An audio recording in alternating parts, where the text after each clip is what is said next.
Nehemiah chapter 6. Enemies send messages to Nehemiah. When it was reported to Sanballat, Tobiah, Geshem the Arab and the rest of our enemies that I had rebuilt the wall and that not a single gap was left in it, although up to that time I hadn't yet set up the doors in the gateways. Sanballat and Geshem sent me a message which said, "Come, let's meet together in one of the villages of the Ono Valley." But they were planning to do me harm.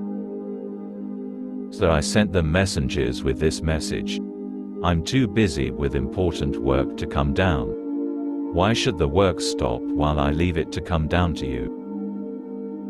They kept sending this sort of message to me 4 times, and I answered them the same way. Enemies invent slander against Nehemiah.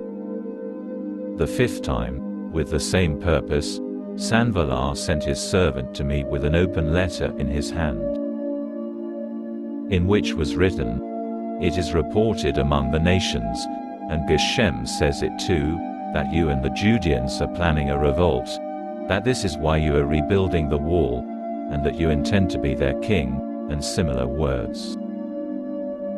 Moreover, that you have also appointed prophets to proclaim about you in Jerusalem, "There is a king in Yehuda." A report along these lines is now going to be made to the king. Come now, therefore, and let's discuss this. I sent him this answer: "Nothing like what you are saying is being done. You're making it all up in your head." They were all just trying to scare us, thinking, this will sap their strength and keep them from working. But now, God, increase my strength. Enemies attempt to trap Nehemiah. One day, when I went to the house of Shemaiah the son of Delaiah, the son of Mehetabel, where he was confined, he said, "Let's meet together in the house of God, inside the temple, and let's shut the doors of the temple. For they are going to come and try to assassinate you. Yes, they will come at night to kill you." I replied, "Should a man like me run away? Can a man like me go into the temple to save his life?" I refused to go in. Then I realized that God had not sent him, that he was making this prophecy against me, and that Tobiah and Sanballat had bribed him to say it.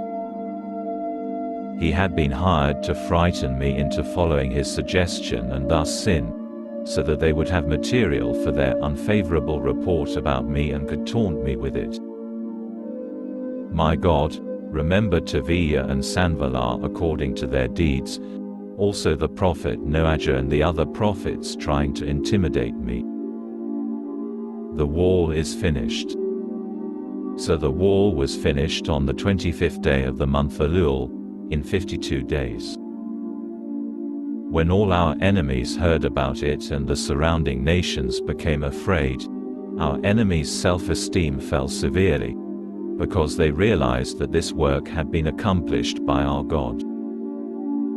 During this same period of time, the nobles of Yehuda sent many letters to Tobiah, and Tobiah kept sending him replies. For there were many in Yehuda who had sworn allegiance to him, because he was the son-in-law of Shechaniah the son of Arak, and his son Yochanan had taken as his wife the daughter of Meshullam the son of Berechiah.